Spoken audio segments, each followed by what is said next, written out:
Support for the Cannon Fire podcast is brought to you by our good friends over at betonline.ag. From game spreads and totals to team, player, and coaching props, BetOnline gives you more options to wager than any other place online. And of course, they've always got the online casino, which never closes. So head over to betonline.ag today and take advantage of all the great sign-up bonuses. Once again, BetOnline, your online sportsbook expert.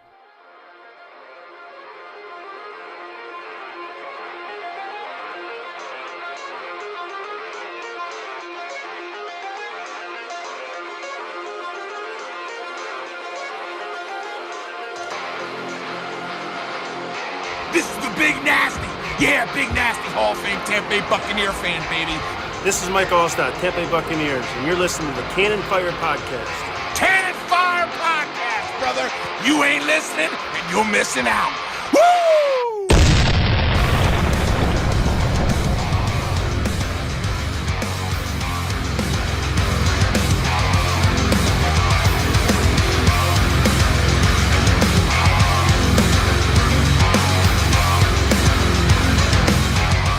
Welcome back, ladies and gentlemen, to a brand new edition of the Cannon Fire Podcast, live on YouTube today for episode 181.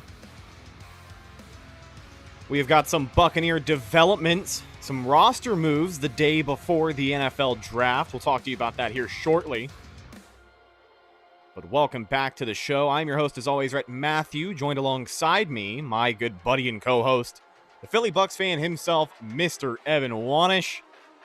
And of course, we are not alone. Joining us today, you know him well. The man needs no introduction, so he's not going to get one. Let's go ahead and get into this. No, I'm just kidding. Mr. Bucs Nation on YouTube, our good buddy James Hill. James Moneybags Hill. Anything I can think of to call him. There's your introduction. Don't say I don't do anything for you. Shout out to our people hanging out in the live chat. I see our buddy Nestor Cervantes is in here. Pac-Man 504. Fresh the Killer. Willie Beeman holding it down. First moderator in the room, I see. So, boys, we've got some news. We have got some Buccaneer news. First and foremost, the Tampa Bay Buccaneers have agreed to terms with Antonio Brown on a one-year deal. Pen has not been put to paper just yet. But it's the one-year deal I think we expected AB to get. The numbers look like this. It is a deal worth up to $6.25 million, but it is $3.1 million guaranteed. $2 million of that $3.1 comes from a $2 million signing bonus. So Antonio Brown is playing with a salary of $1.1 million in 2021. But the most important part, he is back in red and pewter.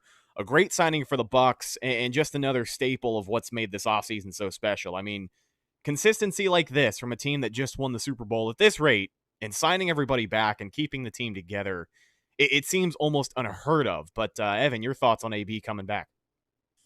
Booming, right? Yeah. That's what business is.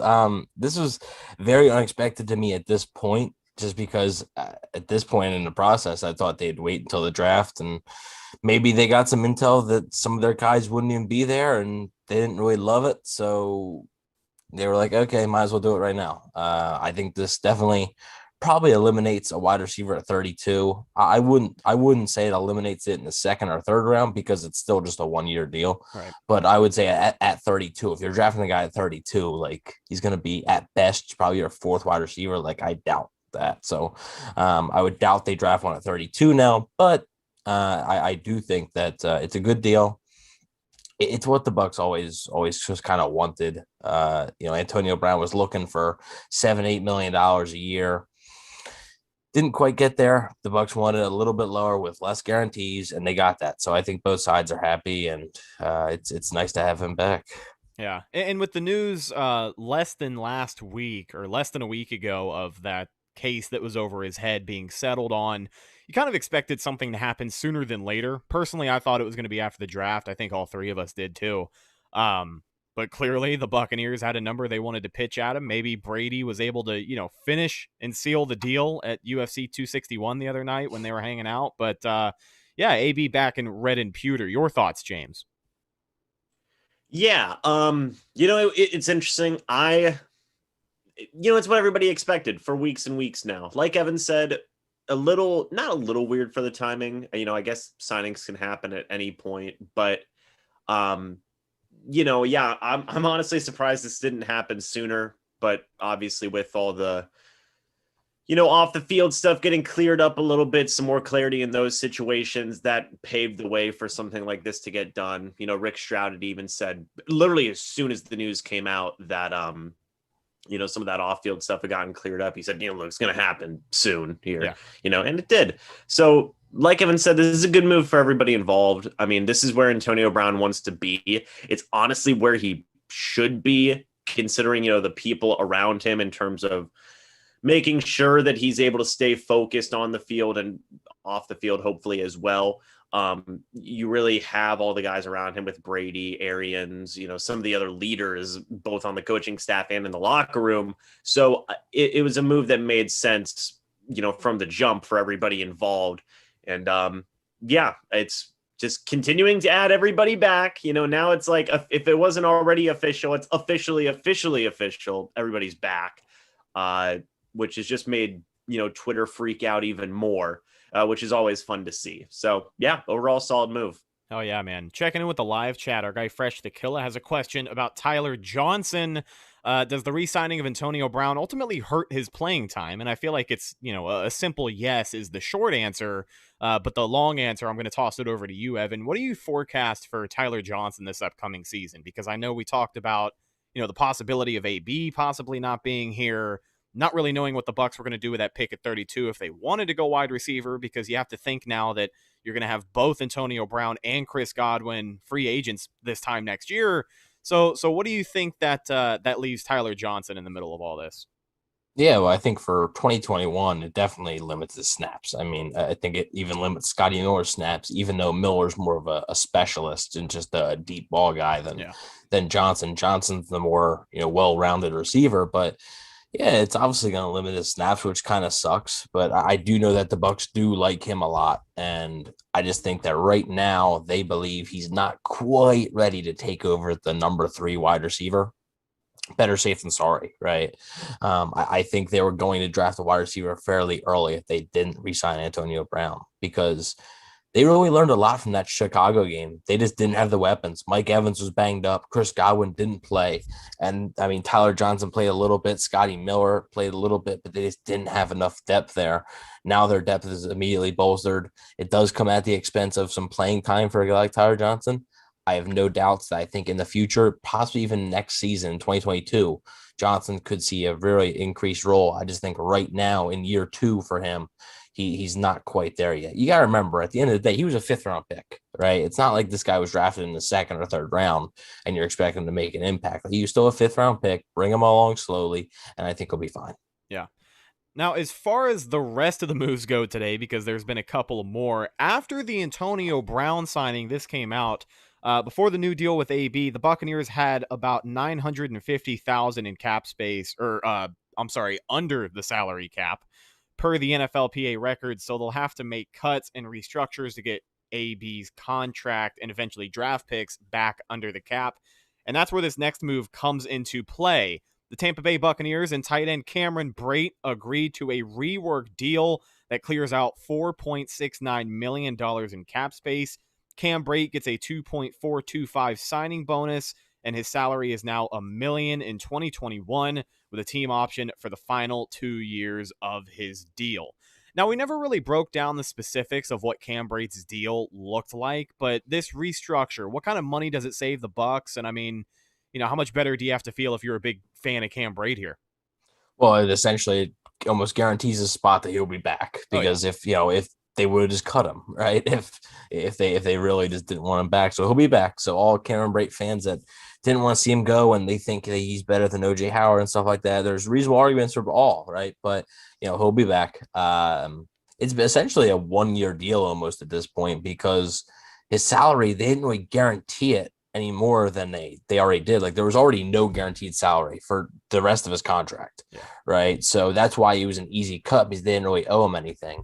It's still the same thing. It's just this year that they are able to save a little bit more money, and it's essentially, I believe there's a few option years in there, and years one next year and the year after that, I think there's an option. So, you know, they still do have Rob Gronkowski is a free agent next year. OJ Howard is also a free agent next year. So there's still going to be tight end questions there, but for now, Cameron Brate's on the team, and he's still on a contract for like the next year after that. But we'll see what the Bucs decide to do. But for now, the Bucs still have a loaded tight end room. Yeah. James, your thoughts? Yeah, I agree. Hey, props to Cameron. I mean, he probably didn't have a choice. It's either, hey, you restructure this deal or we just cut you outright. But hey, still props to Cameron Brate for, doing that, saving the Buccaneers some money. He's always been a team guy. This is the second time. Is this the second time in 2 years he's restructured his deal? This is Last year it was a simple, just a pay cut. They didn't do anything with the options or anything like that. Last year it was literally they took his salary down. This year it's a little bit more complicated, but yeah. Yeah. So, I mean, props to him for that, being, a team guy and, saving the team money. Like Evan said, guarantees a spot that he's going to be back. Going to be an interesting situation next year with the tight end room because, like Evan said again, Gronk's got an expiring contract. OJ's got an expiring contract. Cam Brate's going to be the only guy left under contract. But I mean, I feel like this is a conversation we have every year. It's like, oh man, what are the Bucs going to do with Cameron Brate? They're giving him a lot of money. At least for this year, this means that, he's going to be back, and I'm sure he'll be productive in his own ways that he's been before. So overall, it was just a solid move for Cam Brate to be a team guy and go ahead and take that restructuring. And we'll just have to wait and see what the future holds for him. Yeah, and I think this pair of moves, comes at a really good time. But at the end of the day, it speaks volumes to the type of offseason that Jason Light, Greenberg, and the rest of his staff have put together, man. The Cap Olympics that they have played with, but keeping this team together, like it's just, a lot of people keep saying it, but it's almost unheard of because this time 2 months ago, everybody's like, well, where's the money? You know what I mean? You're not going to have enough money to pay everybody. You're going to have to kind of expect to lose a couple of pieces here. And listen, we're not going to say that we weren't in that group because I fully expected we were going to lose Leonard Fournette. I had a good feeling about AB coming back. We both did, but I think both of us had kind of said that we're going to lose Leonard Fournette. Bucs are able to make that work and pay him peanuts compared to maybe what some other teams were going to pay him. Antonio Brown, same situation. It's weird to say out loud that he's playing on a $1.1 million salary, but that's the case of AB in 2021. And the fact that he sticks around in red and pewter is that much sweeter. Now, we do have the NFL draft coming up, and I figured, we'd be remiss if we didn't talk about that as well. Let's kind of kick things off. I want to talk about some trade targets or maybe some guys who are at risk of that, because I think Cam Brate was someone we talked about leading up to the draft is, you know what I mean? Like, I don't really know what the Bucs are going to do with Cam Brate until after the draft, because we talked a lot about him being the guy who gets traded on draft night if the Bucs feel lucky enough to want to move up to a certain pick that they like or whatever the deal is. We kind of looked at Cam Brate as somebody in there. Evan, in your mind, now that Cam Brate's restructured and it's pretty much locked in that he's here, are there any other trade candidates on this team with the draft in a little over 24 hours? So you're talking about if like a player, right? Not necessarily draft picks. Okay. Yeah. There's one obvious one. I just don't think you're going to get as much value for him as you would like. So I think he's not going to go anywhere. It's Ronald Jones. Yeah. I think that's the one obvious one. Because it's already a crowded running back room. And if they truly like Keyshawn Vaughn, which I have my doubts that they actually do, maybe you do see Jones shipped out. I think you would see Jones shipped out if they were trading up for like a Najee Harris. Like I don't think they would just trade Jones without having a plan quickly to replace him. I wouldn't expect it. I'm not saying that Ronald Jones is going to get traded. I'm just looking at the roster and saying maybe he's a guy. Maybe OJ Howard's a guy. The thing with OJ Howard is he's coming off a major injury. Teams are going to want to know what his medicals are like before making any such move. So it's a little bit tougher for him. I think Ronald Jones could be a candidate. I don't think any of those guys are going to be traded. I don't think the Bucs have any interest in trading anybody from their roster. Draft picks, sure, but physical players, I don't think they have any interest in doing it right now. Yeah. So I wouldn't expect it, but if if you had to choose two guys, I would choose say Jones or Howard would be the two most likely guys. Yeah, I know Howard was a hot topic because it kind of, the conversations we were having before was it's either going to be Cam or OJ at this point. Gronk's not really going anywhere. He's not in a position where the Bucs are just going to trade him. Right. So it was going to be one of those two guys. And as of right now, I think I feel a little bit better in saying that all three of them will be in the tight end room come week 1. But, time goes by, moves get made, and here we are. Here is another question regarding the draft, and we'll start to go into the live chat here. Ben Leeper with a really good question. Pretty much every contributing player from last year's roster has been signed apart from Blaine Gabbert. Do you guys think this is a sign that there is a quarterback in this draft that they really like? And it's pretty interesting that this comes out now, because I don't know if you guys had seen it, but somebody reported that the Buccaneers did a little bit of extra homework on day 2 quarterbacks. Does that kind of give you an inkling that there's a guy that they really like that might just be there? I'll let James take this one, but Tom Pelissero was the one who reported it. He said there was a handful of teams. I believe it was the Bucs, Saints, Ravens, and Bears, I think were the teams. So go ahead, James. It's interesting the Ravens were in that list. Yeah, right. But, in terms of, them doing extra legwork, day 2 quarterbacks, you think Kyle Trask out of Florida, Davis Mills out of Stanford. Yep. Kellen Mond out of Texas A&M. Yep. Oh, thank God. That's asking a lot. Anyway, you think of those 3 guys as the 3 primary guys, and then maybe Jamie Newman, maybe if you really want to puff him up. I'm a big Jamie Newman fan, and without him playing in 2020, I wouldn't go that far. Okay, all right, so we'll see. Those are the 3 guys, the guys you listed. Tom Pelissero even listed those 3 guys, so those are the 3. Right. So, I think that it's definitely a possibility. I would still think they bring back Blaine Gabbert just because I just think all the threads are there. I mean, Bruce Arians does love Blaine Gabbert. I love Blaine Gabbert. I just want Blaine Gabbert back personally, the gift of Gabbert, But, he was at that fighting. Yeah, UFC you can't cut him now. You got to resign him now. He's hanging out with Brady and Evans. He can't. He's the future of the franchise. If you ask Jason Light, right? That's right. That's facts. But he was with Brady, Griff, Evans. All those guys. Even Antonio Brown was there, and look at that, he ended up re-signing. So hey, to be fair, he was Jake there Paul. sitting next to Jake Paul, not Tom Brady and Mike Evans. But I see your point. I'm sure I saw some people with issues with that. That's so stupid to me. But whatever. And also, it, yeah, exactly. Who cares? Anyway, the point is that honestly, depending on what they do with the practice squad again this year, I don't know if having veterans on the practice squad is a permanent change that they're making, or if it was just for last season. But if they continue that this year, I could see a quarterback situation where they go with Brady, Gabbert, some rookie, be it one of the 3 guys that I mentioned, maybe a guy later on, then maybe you just try and keep Ryan Griffin on the practice squad and work with that. That could be a situation I would see. To me, it makes sense that they would go, and do their research on some of those mid-round quarterbacks. I like the mid-round quarterbacks. I actually did a poll recently on the channel, which quarterback would you want? And I listed Kellen Mond, Kyle Trask, Jamie Newman, and Davis Mills. And it was pretty dead even in terms of Trask versus Mond, which was pretty interesting results for me. So yeah, to me, it makes a lot of sense. I could see a scenario where it's Brady, Gabbert, and then a rookie, and then maybe Griffin on the practice squad. Personally, I'm a little surprised you didn't put Justin Fields on that poll too, considering Chris Sims think he's going to fall all the way to 32, right? I will say, I don't know if you saw that mock draft or not, James, but Chris Sims, former Buccaneers quarterback, said that Justin Fields is just going to fall to 32 to Tampa Bay right in our lap.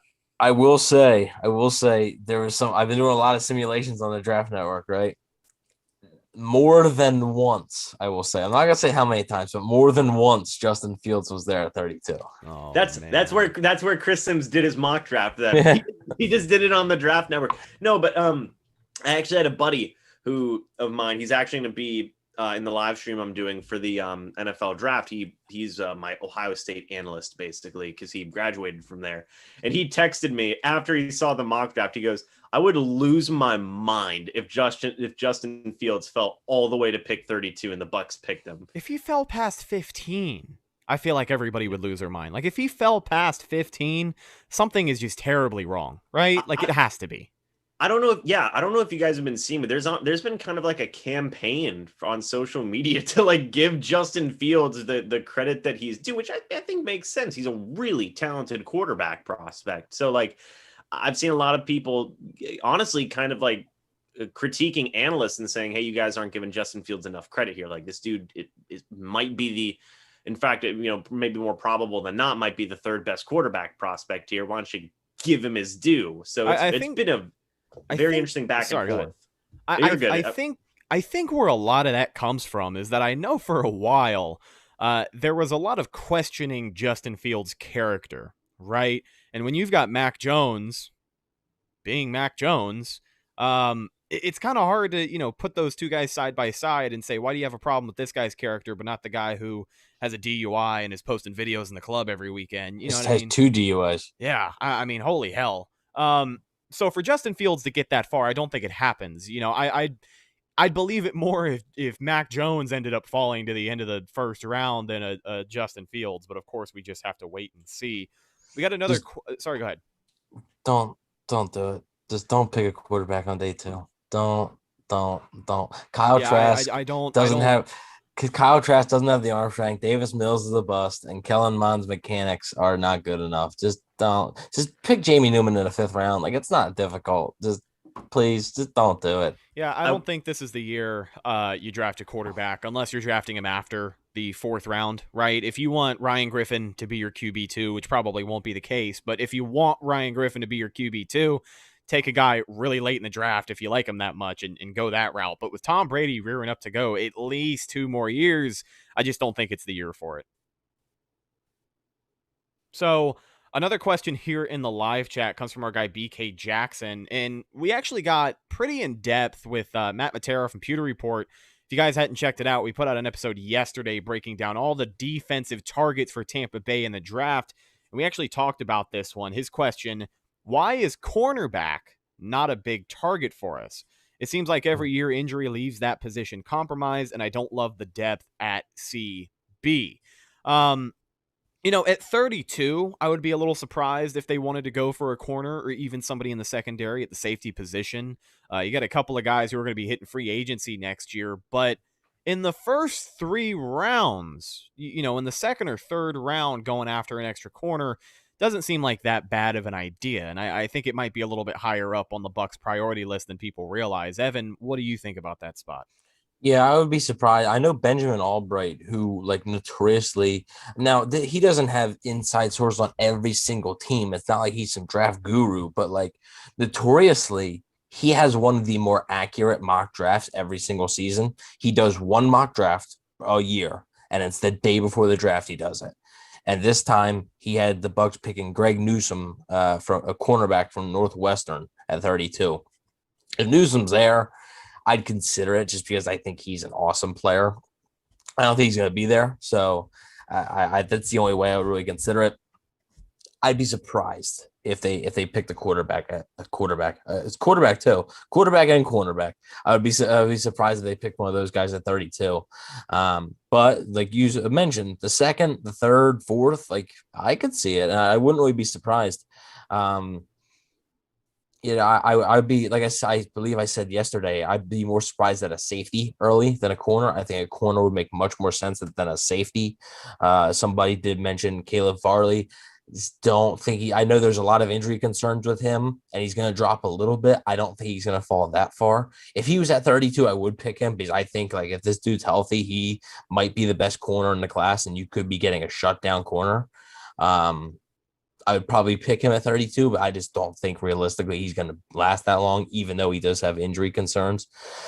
So I wouldn't draft a safety very early. Corner, but in the 2nd round, 2nd or 3rd does make some sense because they re-signed Ross Cockrell, but they lost Ryan Smith, and then obviously they have the 3, right? Davis, White, Dean, and Murphy Bunting.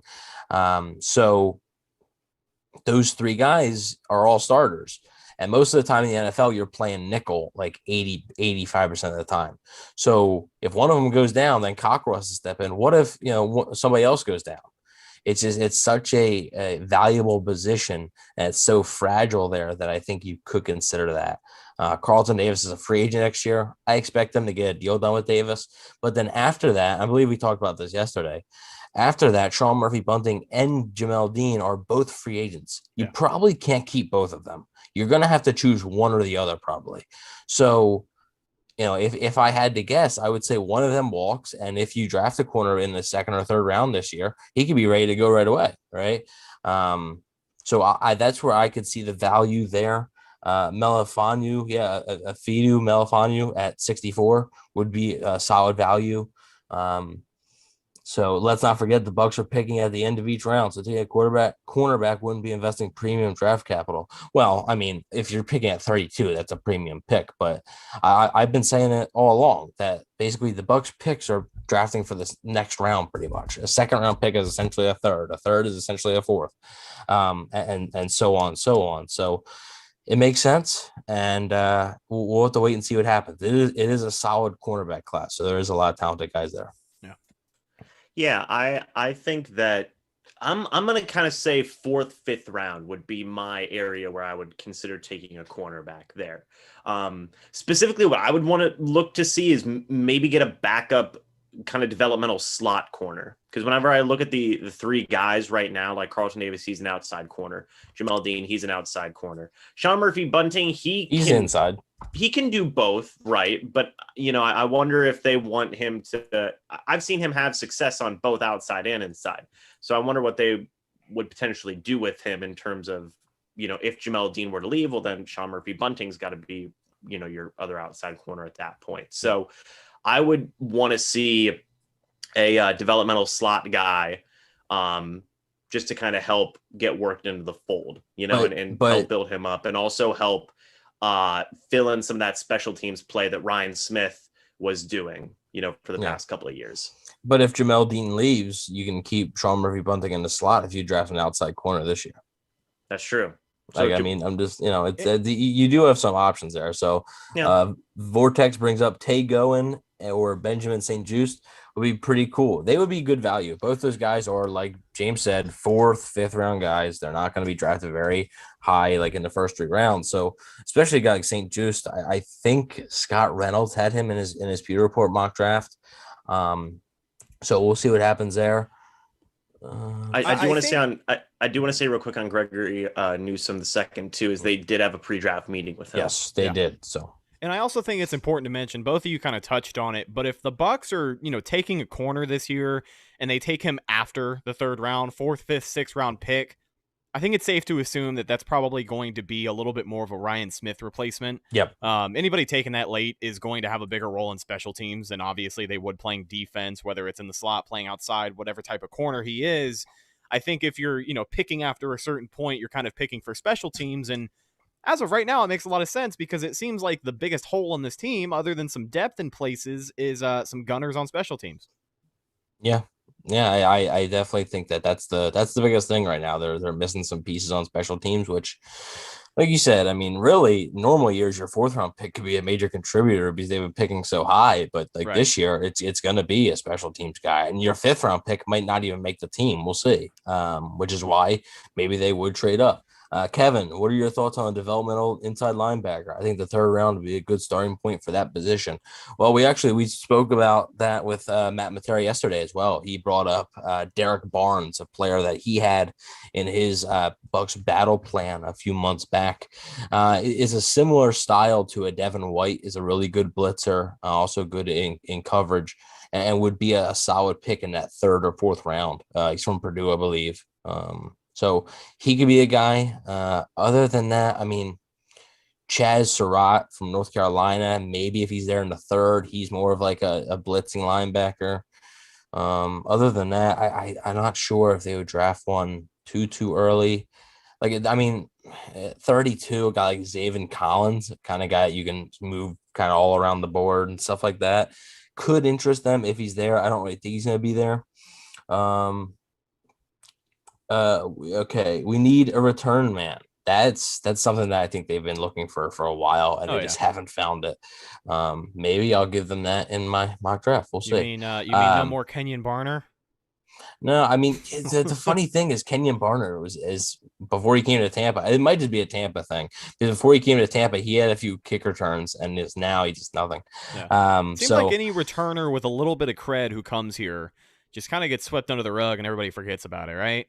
Yeah. Darden, please, for returns and maybe a bit of a gadget play. Jalen Darden is a player I've really liked. Vortex, yeah, he's very, very, very good player and could be a special teams stud. Our buddy and then, Ethan was asking, there's a special teams ace from Boise State. I don't have the name. Technically, he's a defensive back, but I don't see him there in the pros. I think he'd be an awesome Ryan Smith replacement. Do you know who he's talking about out of Boise State? I'm not sure. No. Off the top of my head, I'm not sure. Let's see. Ben Leeper. I feel like it's a basic team building rule that don't really pay more than 2 cornerbacks or 3 linemen. Good money, something to think about as we draft for the future. It is. It really is, especially with Alex Kappa and Ryan Jensen both being free agents next year to sort of move the subject over to the offensive side of the football. Interior offensive line, they're going to be looking for it. I think they're going to be looking for it early. I think they were going to draft one in the first 3 rounds. I would expect that. So we'll see what happens. James, what are your thoughts on an interior offensive lineman, whether it's guard, center, whatever? Yeah, I think that getting a backup center should be a priority for them. You know, Ryan Jensen, he's on the last year of his deal. And look, hey, we all love Jensen here on the channel, here over at the Cannon Fire podcast, right? But my fellow Ginger. Exactly. But you can't pay everybody at the end of the day. You do have to make some tough decisions there. I could see them investing pretty early in a backup offensive lineman. And a lot of the things that I've been talking about in terms of draft prospects that they could be interested in, I've had them taking centers, backup centers in like 2nd round, 3rd round, 4th round. Another thing too is this is an interior O-line, but also maybe getting like a backup tackle, Yeah. Donovan Smith had dealt with injuries last year. They put in Josh Wells, who was up and down. So I think that maybe in the later rounds 5 through 7, they could look to invest in a offensive tackle there. Guy I love, Josh Ball. Dude's a mountain of a man, 6'8", over 300 pounds. I mean, absolute unit. Why is he entering the NFL draft? Should be playing the NBA, right? So I mean, like at 300. Oh man, in the paint, man. Just throw it to him. My guy's getting fouled 10 times a game, dude. Legit. So I think investing in interior offensive linemen should be a early round priority for the Bucs, and then I think investing in a backup offensive tackle should be a later round priority. Josh Ball, 6'8", 350 pounds, offensive tackle out of Marshall. That's a big boy. I mean, 350 at offensive tackle, man. Holy hell. I mean, that's not crazy, I don't think. It doesn't seem like it, but I don't know, man. You're pushing 400 at 6'8". That's a big SOB. If David Cardona, if a guy like Demetric Felton is there in round 4 or 5, do you think he could be good to fill the return man hole on special teams? Maybe, and maybe we see Demetric Felton in my mock draft. Just maybe. I don't know. Maybe. And we're actually going to get to that mock draft here shortly. But the Bucs have actually met with Felton twice, so that's something to note as well. Not once, they've met with him twice. So one more thing here, our buddy Kevin coming in with the save. Avery Williams is that Boise State corner that we were talking about a little bit earlier. 5'8", 187, fast and solid tackler. So maybe a later round guy. Sounded good to me until you said 5'8". They're not interested in drafting any cornerback that's under like 5'11". Yeah, so the Bucs like their 5'8". 5'8", I'm almost as tall as that guy. So I don't think they're interested in drafting anybody like that. Vortex said Jensen's a cool dude, but he's very expensive. Didn't play great last year. Get the hell out of here, dude. He was one of the best centers in football last season and the year before. Yeah, I think he was a top 5 or 3 center this past season. So I mean, without him, they might not win the Super Bowl. One thing I want to say just real quick about linebacker prospects for like middle rounds, like 3 and 4. Cameron McGrone from Michigan, 6'1", 232. And then Charles Snowden from Virginia, 6'6", 232. Yeah, Snowden's more of a blitzing type guy. I look at him as more of an outside linebacker that can play inside a little bit. He's versatile. So Yeah. Well, we talked a little bit yesterday with Matera about how Todd Bowles, even if you're an inside linebacker, he loves sending those Even guys if you're up the gut. if you're Nadam Kansu, he loves dropping in the coverage. Yeah, I mean, you could be playing any position. Well, next year we'll see Bradley Pinion just shoot through the A gap, right? He'll send him out there, a little smoke screen, huh? If the people's champ gets a run stuff, gets a sack, tears. Oh my gosh, I'd retire from YouTube. I'd be so done. So Evan, here we are the day before the draft. I believe you have a mock draft for us that you've been waiting to unveil, right? I do. Yeah. So it's been this is the toughest year ever to do this because there's just so many different variables. And everybody keeps asking me, what do you think at 32? I'm like, I could give you 10 names and none of them would surprise me. Yeah, they're really, other than maybe wide receiver and running back, which aren't even 100% off the board considering the future of the position. Right. There isn't a single position that's off the board for the Bucs at 32, except for maybe a kicker. Kicker, I mean punter. They got the people's chance. They don't need a punter. So I know. They definitely don't need a punter.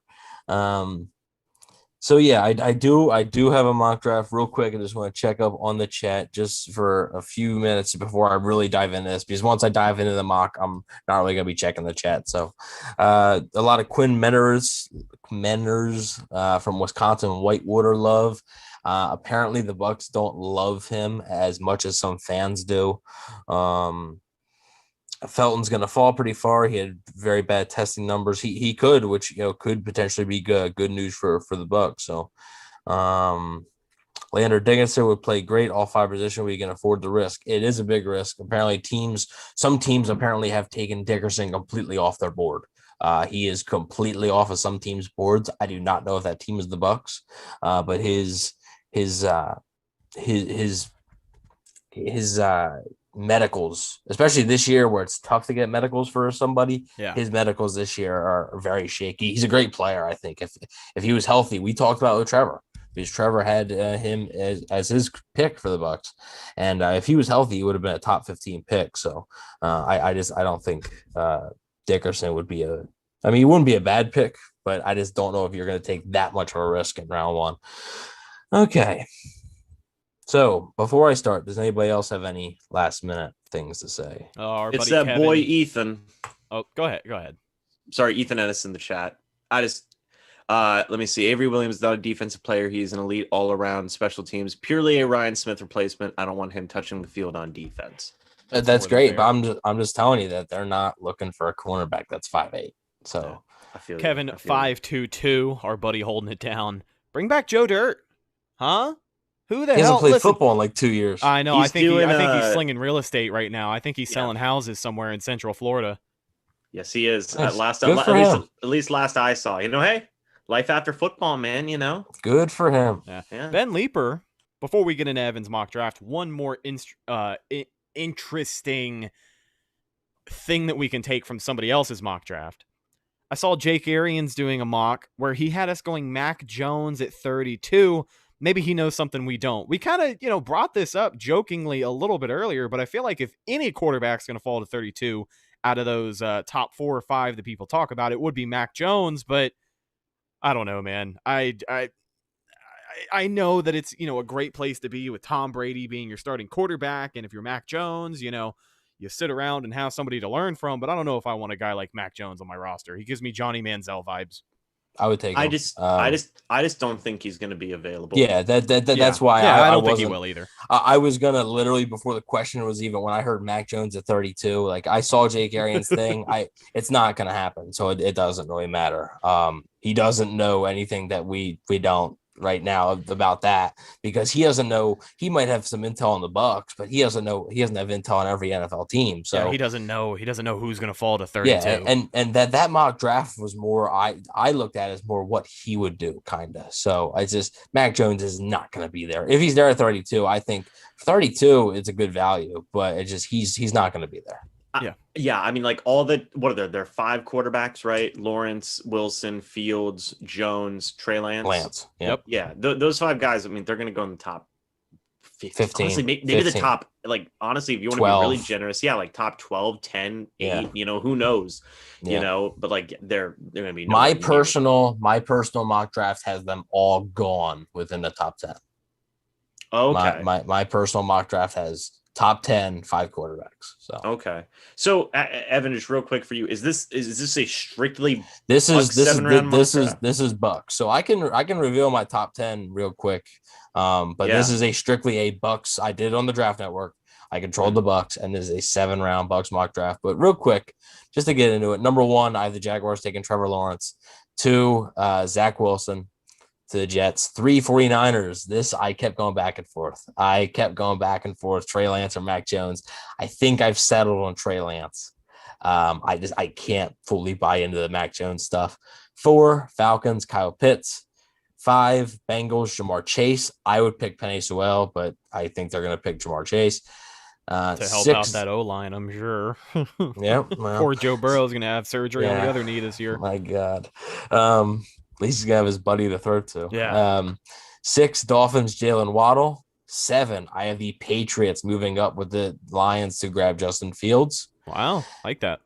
8, Carolina, Penei Sewell. 9, is that Denver, Mac Jones.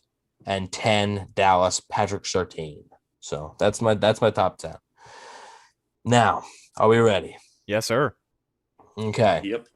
So, with the 32nd overall pick, see, now this pick is starting to become a little boring now because everybody and their mother seems to be doing it now. Joe Tryon, edge from Washington. It's a pretty clear. If he's there, I think he's going to be the pick. I don't know if he's going to be there. Baltimore is a team that I've heard likes him. I've heard some things about maybe Buffalo liking him. 2 teams that are right in front of the Bucs. Baltimore picks twice in front of the Bucs, so that really, really could hurt their chances to grab him. But if he's there, and let's say nobody else unexpected is there, I think he'd be the pick.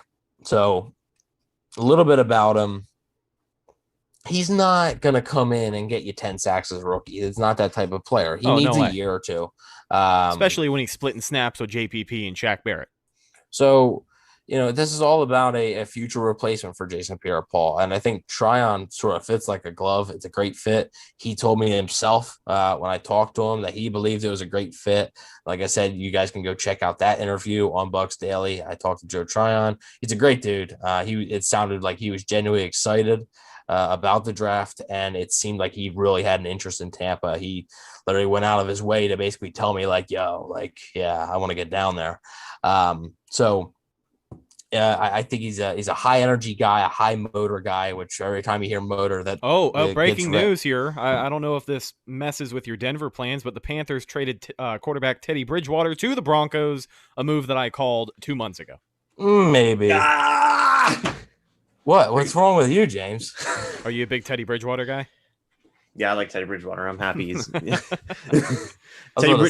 Teddy B versus Drew Lock. Also, I was honestly gonna bet money on Mac Jones going to the Broncos, but I guess I can't do that now. And also, really quickly before we move on, Kevin had said, Evan, we have the same exact top 10, but I swapped Jones and Lance. So look at that. You and Kevin have another thing in common. It really is. It's close, I think, between Jones and Lance. I really do think so. People dropping Rhett bombs in the chat, by the way. Shout out to Fresh the Killer. He had it before anybody. He had it before my Twitter was going off.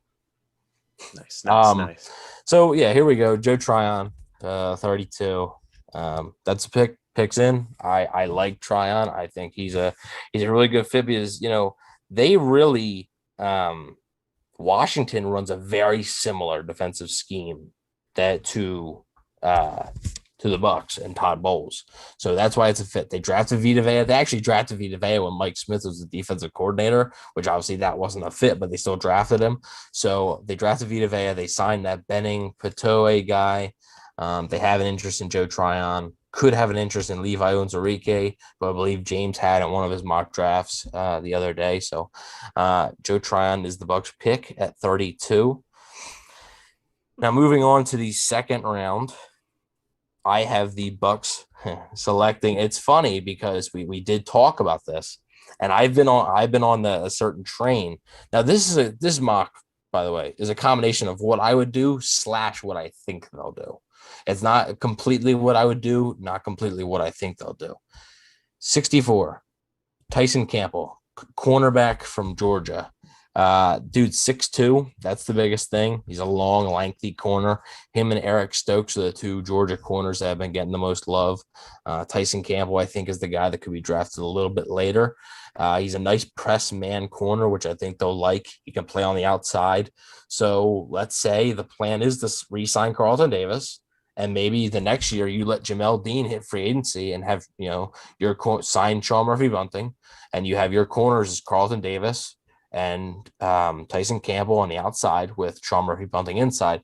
I think that could work. So Tyson Campbell to the Bucs is 64. Does anybody have any thoughts on that? I know I want to actually hear James's thoughts, because Rhett seemed to be on board maybe with a second or third round corner, but James was kind of on the more fourth and fifth round.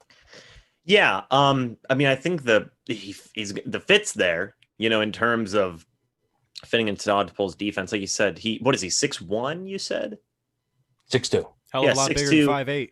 Yeah, big guy, press man corner, like you said. He would fit well into Todd Bowles' system. So I would assume that would mean, I guess, the future for the cornerback position would be Carlton Davis at the 1, him at the 2, and then Sean Murphy-Bunting at the nickel, right? Yeah, and I mean, you just future. and for the next 2 years or whatever, you just have you have great cornerback depth with Cockrell and Campbell there. So yeah, it would be a solid option. Yeah, I could see it. We've talked about this a ton. Like, in terms of the needs that the Bucs have, even their depth needs are becoming fewer and fewer now. It's kind of crazy. Yeah, it's absolutely ridiculous. So far, you get that third edge rusher, you get that guy who's going to be the fourth cornerback to start, and then he's going to grow into something. It would be a good situation for him, because you guys have talked about this with people too, about how with the current way things are going in the NFL with the illness and everything, these young guys are getting no chances to show what they can do. Yeah. So and that stunts their growth immensely. So I think having him sit that extra year behind 3 guys, and not having to get thrown in the fire too quickly would be pretty beneficial to get him more prepped. He's coming from a good school, big time school there. I'm not like 100% opposed to the idea of taking a cornerback in round 2. I could see it. I would just say maybe like round 4 or 5, but yeah, I would like that pick a lot, actually, if it got done.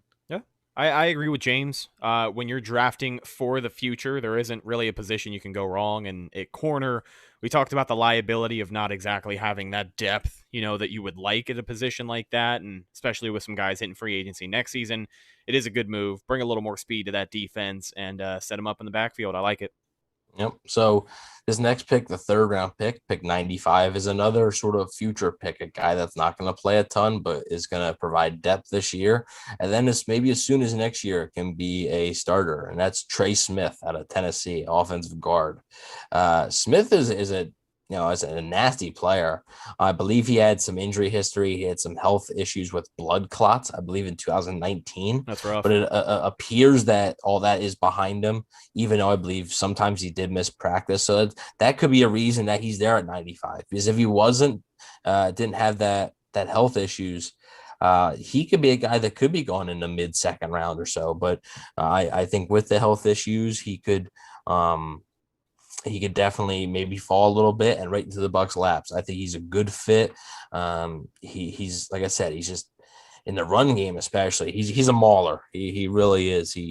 I think he's played everywhere but center, I believe. I think. I'm not confident in that, but he projects as a left guard or right guard and would probably fill in for Alex Kappa, who could depart for free agency. So yet again, another spot where I'm drafting for the future and I'm drafting a talented player. He was a top recruit, I think, out of high school. He's a good player. He really is. So that's another pick. Yet again, 3 picks who probably won't play a ton this year, but next year, potentially next year, all 3 of them could be starters. So we'll have to wait and see. the 4th round, pick 137. Money Hill's gonna like this one. Charles Snowden, linebacker. He is, and he's like celebrating like they actually made the pick. He's fist pumping. Let's go. We're making the call. We're handshaking everybody here in the draft room. We're having a great time. All right, we're on the phone with him right now. That's right. So to me, I like him because he's versatile. He can rush the passer, which they need their linebackers to blitz, and he can also drop into pass coverage. He's not a great pass coverage guy, but you're talking about your only depth really at middle linebacker being Kevin Minter, who Kevin Minter's fine, as we talked about yesterday. Like, he's a good backup, but you just want maybe somebody younger, somebody to take Minter's spot next year, and I think Snowden could be that guy. Yeah. And even I think he could even rush a little bit from the outside, take on some of those tackles as well. I don't think he just has to be a guy blitz up the middle. So I do like Snowden there. Yeah. Thanks, Kevin, with the trade update in the chat. Denver traded a 2021 6th-round pick to Carolina for Teddy, with Carolina picking up 7 out of his $10 million guaranteed salary for 2021. I got to tell you, pretty bad trade if you're Carolina. Like, I know not a lot of people wanted Teddy, but a 6th-rounder, dude. This is what Trevor Sikkema said, our good buddy and friend. He said, a completely pointless trade for the Broncos, but they probably didn't want people mad at them for not going after a quarterback. So here's the scapegoat. Sure. Probably. Yeah. Yeah. So that'll be interesting. They so they don't like franchise quarterbacks. So yeah. So I wonder if they'll trade back now with New England. Maybe. I think New England has to get higher than that. I just think there's going to be somebody else. Washington, maybe. Yeah. Do they want to make a bold move? Chicago, do they want to make a bold move? I mean, you talk about bold, but do you think Atlanta could be clumped into that possibility of trading back? Yeah, they could. I don't know. I think New England is the closest team there. Maybe. I think what's interesting is what does Carolina? If Justin Fields is sitting there at 8, does Carolina pick him? Because having Sam Darnold there would not stop me from picking Justin Fields. What did they trade for Sam Darnold? Like a 3rd? Yeah, I think something like that.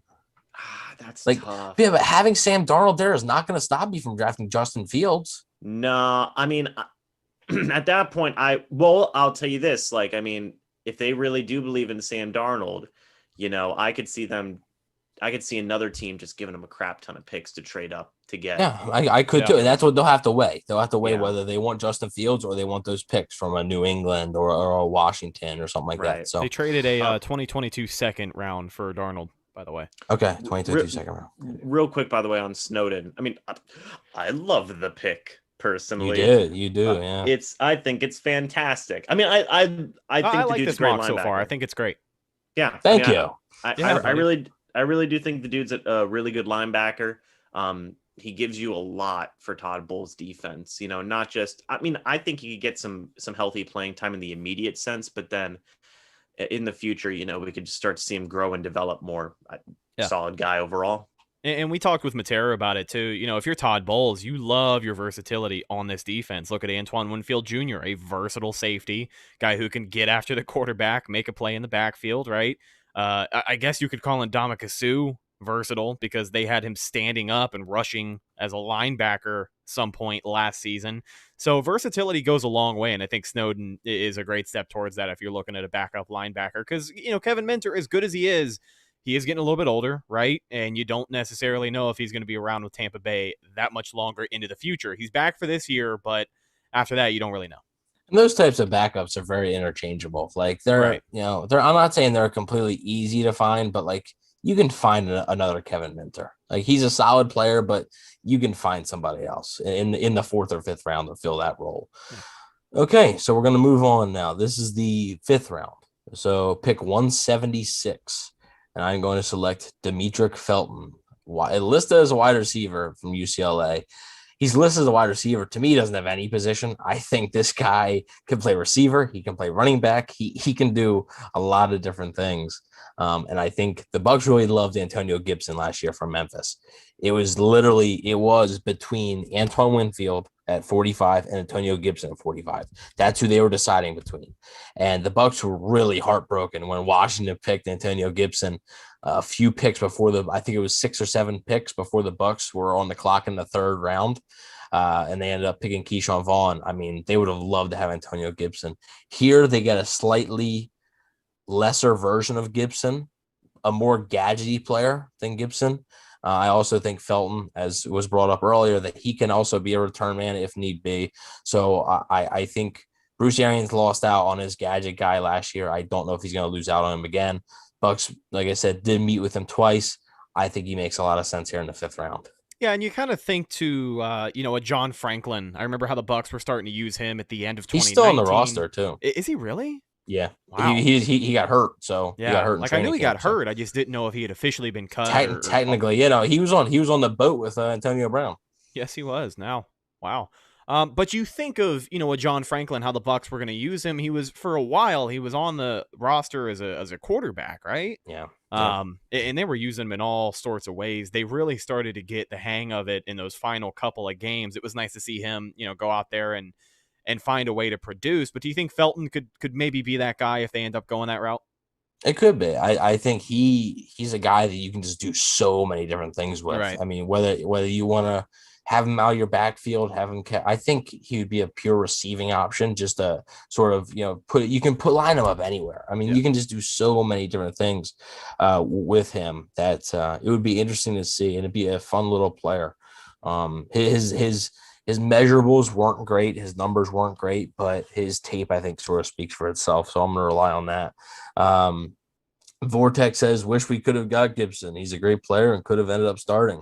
Yes, but the Bucs are pleased with their pick at 45. So, it does suck that he wasn't around for 76 when they were picking in the 3rd round, but they're pleased with who they got in the 2nd round. And listen, if you end up taking Gibson, you never get the iconic deuces. You just don't. Probably not. You don't. No. I mean, maybe somebody else does it, less on the radar, but Antoine Winfield is a hell of a player, and I'm really glad he's a Buc. I like Winfield over Gibson. Call me biased now that he's a Super Bowl champ, but the guy's been a godsend. And to me, safety greater value than running back anyway. So, Ethan said we can't really complain about Wirfs and Winfield. No, nobody. I don't think anybody's complaining about them. Yeah, no way. I just think Vortex did clarify. I think more about the Vaughn pick. Yeah, for sure. Nobody's complaining about Antoine Winfield and Tristan Wirfs. All right, or the Calvin Ridley tips pass to win the game, changed the whole season. Yeah, it wasn't necessarily to win the game, but it was a big moment, I remember. Yeah. It was pretty big. So, he came up big.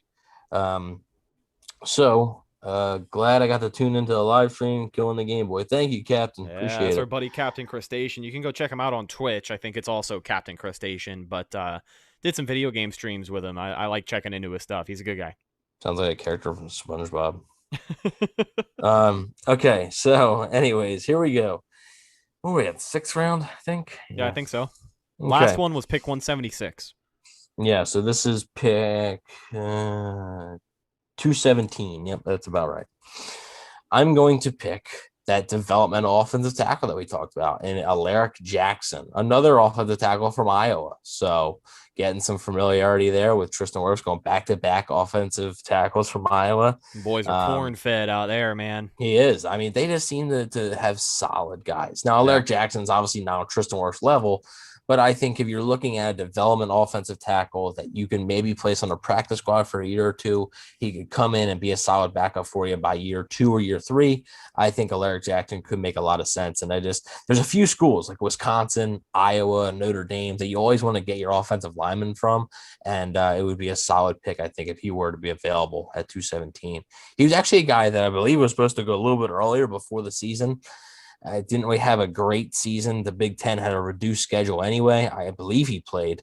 So it was tough, and I think that's dropped his stock a little bit. So I think it would be smart for the Bucs to pick up that type of player with 217. Yeah. Like Willie said, you can't really go wrong with any kind of lineman from Iowa. Those guys out there in the the corn belt, the wheat belt, whatever the hell it's called. Out there in that part of town, they're just built differently, and you get a big, solid football player at the end of the day. But no, I like it. Bolstering up the trenches any way you can, whether it's defensive line or offensive line, you cannot go wrong there. So just another one of those picks coming in. Yeah, and I would have liked to get an interior defensive lineman. I really would have, but part of me was like the one part of me, like what I would do is like I'm looking at him like Like I had a few different mocks where I was like, okay, there's an interior defensive lineman there.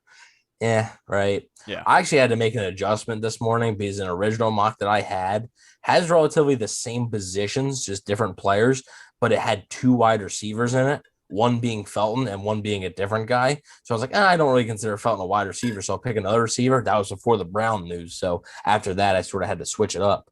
But I am going to keep my last pick the same from that original mock, 251. I believe it's Malcolm Kuntz or Malcolm Kuntze. I believe he's an edge defender from Buffalo, I believe. So he's just a typical, I think, 3-4 outside linebacker. He can rush the passer. He's more of a developmental guy. Again, might have to sit on the practice squad for a year. Yeah, once you get past round 4, as far as what the Bucs are picking, these are guys that you don't even know if they're going to make the team. And I mean, Light even said that. Right. Yeah. I mean, he's a solid player. And I'd be surprised if he was there at 251. But hey, I ran the simulation. He was there. I picked him. Okay. Like it would have been different. Like there was times Justin Fields was legit there, right? Like legit there. I could have taken him and said, oh, this is my mock draft. No, like I'm not going to do that. So he's 6'3", 249. He's listed at, I think that's a solid weight. Maybe you could bulk up a little bit in the weight room, but I mean, the height wise, it's fine. Like I said, I just think he could be a developmental pass rusher. So really loading up on the future there, getting some young guns there. I don't love Anthony Nelson. I don't really think the team does either. So, like maybe next year, like if Kuntze is ready or Kuntz, if anybody knows how to pronounce the name, please let me know. But I think Kuntz maybe is a safe guess. I got a buddy whose last name is Kuntz. Maybe, but Kuntze because it's Koonce. So that E on the end. No, I think it's Kuntz. Okay, I mean, yeah, it could be. My buddy, I like uh, Kuntze a little bit more. It sounds nice. Kuntze, put a little swagger on it, but my buddy is Kuncz, and it's just Kuntz. So I mean, I feel like anything similar, Kuntze. Oh, Kuntze. Oh. Yeah, that's what I'm saying. Little Frenchman. We got ourselves a Frenchman. So yeah, like I said, I think it's a solid pick, and what I really targeted was just to get some young guns, fresh blood as a pass rushing guys. I didn't really pick a lot of offense. I picked 3 offensive players, I believe. I got a cornerback for the future, an edge rusher for the future, inside linebacker for the future, the gadget player, the developmental offensive tackle, and then the last developmental type pass rusher. So if you guys had to give a quick grade, what would each one of you do, and what was your favorite pick? Don't they have pick 259 as well, or no? I don't think so. I thought they did this year. I thought they had an extra 7th rounder. Well, the draft network doesn't have it then. So I think Kevin had also asked a little bit earlier, do the Bucs have any compensatory picks this year? And since you didn't factor it in, I guess they don't. I thought they got a 6th. Vortex says 251, I think. Yeah, 251's their last pick. Yeah, and that's what he had said. Okay, yeah, because I have them having pick 32, 64, 95, 137, 176, 217, 251, and 259. And I got that. 217 is the comp pick because that's for losing Brashad Perryman, I believe. Yeah. Right. I got pick 259 off the Bucs website. I don't know, but Draft Network does not have. Huh. Draft Network. The Draft Network doesn't even go up to 259. It goes to 256. Huh. Very interesting. So for anybody who may have missed it, didn't catch all of it, if you want to lay it out one more time from top to bottom, pick by pick, and then we'll kind of break it down after that. Okay, so number 32, Joe Tryon, edge from Washington. Number 64, Tyson Campbell, cornerback from Georgia. Number 95, Trey Smith, interior offensive lineman from Tennessee. 137, Charles Snowden, a linebacker from Virginia, right, James? Yes. Okay. Yep. Okay. 176, Demetric Felton, wide receiver / running back from UCLA. 217, Alaric Jackson, offensive tackle from Iowa. And then 251, right? That's what we're rolling with. Malcolm Kuntz, an edge defender from Buffalo. I like it. Ethan Ennis in the chat says Jason Light's going to pick a kicker as Mr. Irrelevant just to troll people. I like it, man. I've been saying it on the show forever. Jason Light is a troll. Like, on Twitter, he's a troll. He knows it. He knows how to get a rise out of people, and obviously he's pretty aware of his track record and how people feel about it, but that's a pretty damn good move. I think you can write that one in. My favorite pick, Evan, out of your A- draft, my favorite pick is probably the Campbell pick in the second round. Okay. I wasn't on the train of, getting a secondary player early, but once you kind of take a step back and look at the position the Bucs are going to be in, as far as Jordan Whitehead and Carlton Davis go next season, we talked about this with Matt Matera yesterday, but I think it's more likely they hang on to Carlton Davis. Jordan Whitehead a little bit more replaceable, but I like the Campbell pick. I think it's a good pick to have. And when you're going to have more guys the year after that in that secondary facing free agency, it's always good to have somebody who's a couple of years in and possibly ready to go if they need to call him up and fill him into a spot that, you didn't expect him to be in so soon. But I think that's probably my favorite pick of what you had thrown at us. I like Tryon in the first round. I think 32 and edge rusher, no matter who it is, would be the right pick. Wow. In the trenches. Greg Rousseau wouldn't be ideal for me. I know me and James have differing opinions on this, but that guy wouldn't be ideal. So yeah. But I think an edge rusher, you can go trenches in the first, like we talked about. A Landon Dickerson would probably be my number 2 if if he's there at 32. But I really like the pick of an edge rusher at 32, and then I think Campbell in the second is a great pick. Overall, I got you an A-. Yeah, man, I'll give you a solid A. I like a lot of your picks, man. Tryon's a good pick. Snowden, that's a sleeper for me, man. I love Snowden. I think he's going to be a really productive linebacker, on a lot of different levels. So, Demetric Felton, I think is a very good pick. Yeah, overall, I like what you did, man. If I had to give a favorite pick, I really do like the Joe Tryon pick. I think that's a good one. That'd probably be my favorite pick, just because the more I think about Tryon, the more I like it.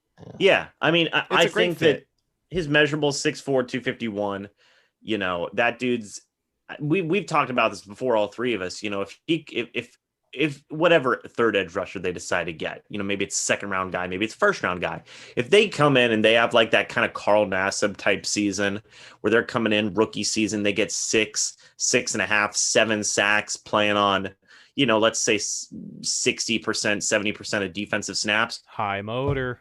Great rookie season. That'd be a great rookie season. And then they'd be ready to step in for JPP at that point. So yeah, I would say probably Joe Tron's my favorite pick there. But overall, man, yeah, I'll give you an A on that. Very, very solid draft overall. All right. Thank you, Kevin, for the B+. Vortex, maybe trade back and pick Osai in the 50s or 40s. I just don't, based on Light's comments too, I just don't see them moving back at this point. We talked about yesterday.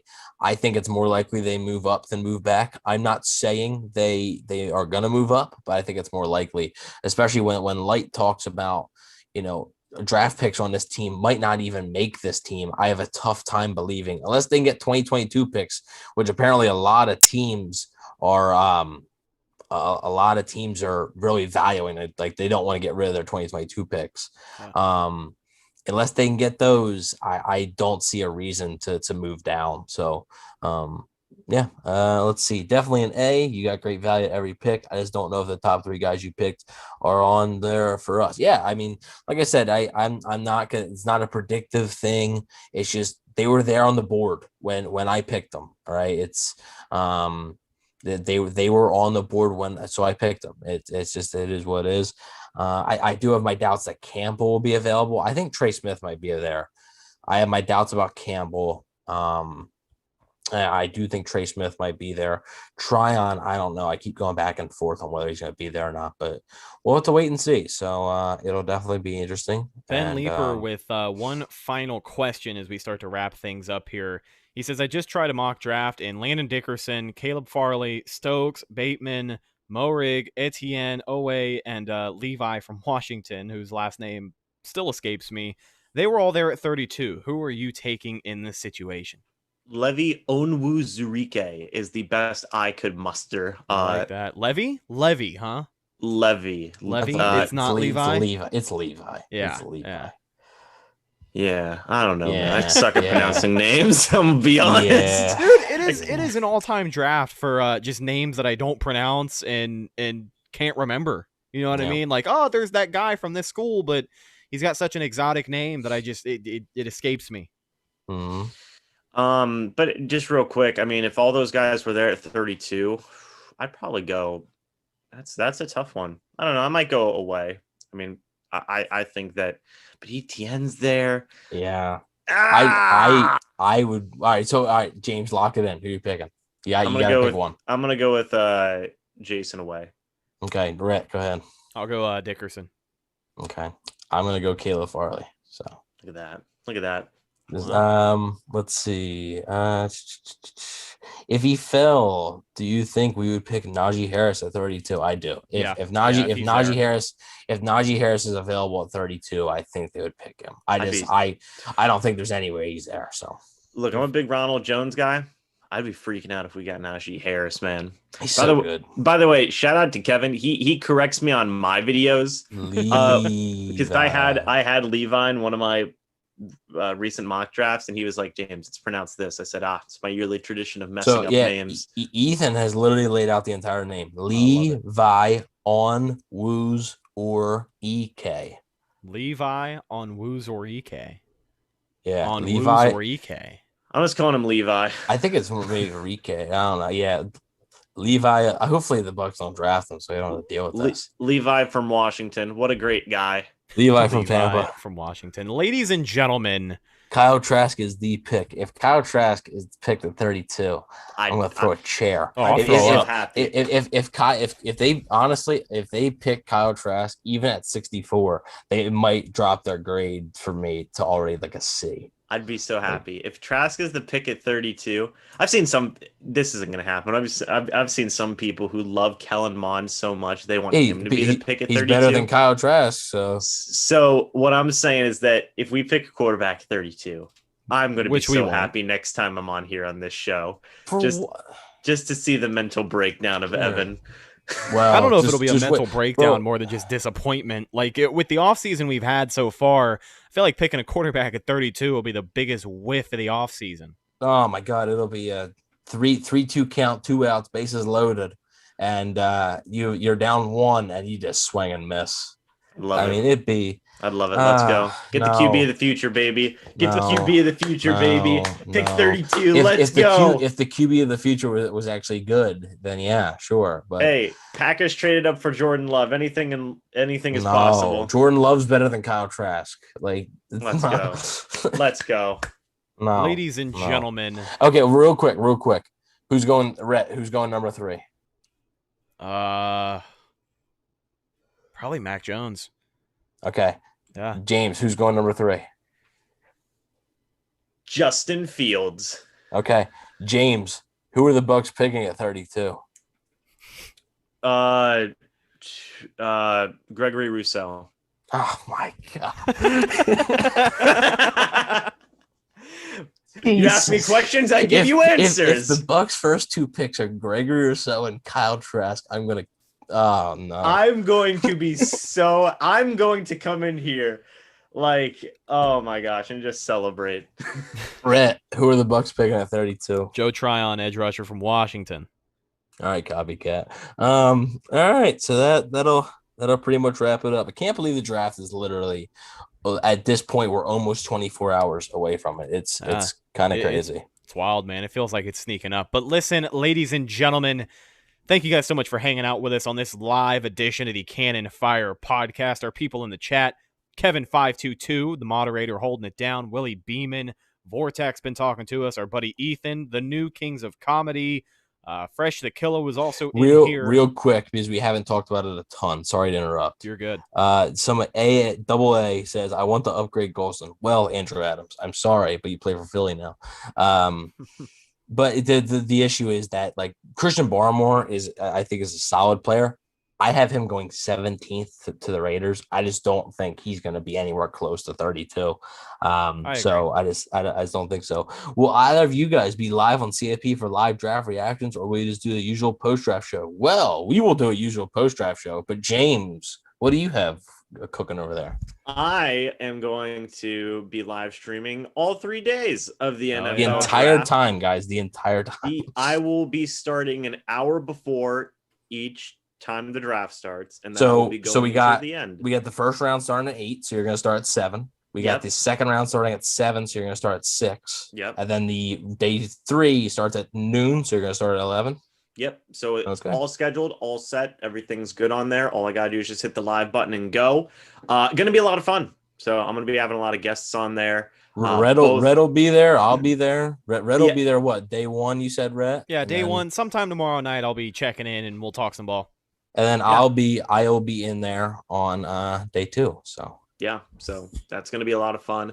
Have a lot of few guests from other teams as well that'll be talking about their picks, and it's gonna be awesome. Hell yeah! Make sure you guys go check it out. Subscribe to Mr. Bucs Nation here on YouTube so you don't miss a thing. Follow our podcast on social media, Facebook, Instagram, and Twitter. All of those are Cannon Fire Podcast. Best place to go for updates on the show. And, of course, Bucs News as it happens. Speaking of Bucs News as it happens, you can check out my co-host on Instagram at Bucs_daily, the #1 Buccaneers fan page on Instagram. You can also find him on Jesus Christ. You can also find him on Twitter at EvanNFL. He did not start his own social media company. Let's get that clear.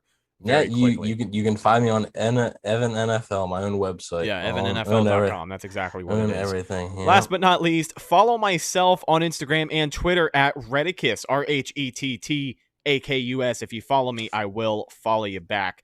Thank you once again to all of our people in here. Kevin wrapping things up nicely. This show stinks. Yes, it does. Ladies and gentlemen, we will talk to you guys after the NFL draft. I am Rhett Matthew, signing off for my co-host, Evan Wanish, and, of course, our special guest, James Hill. We'll talk to you guys later. Thank you so much for checking out this edition of the Cannon Fire Podcast presented by BetOnline. We'll talk to you later.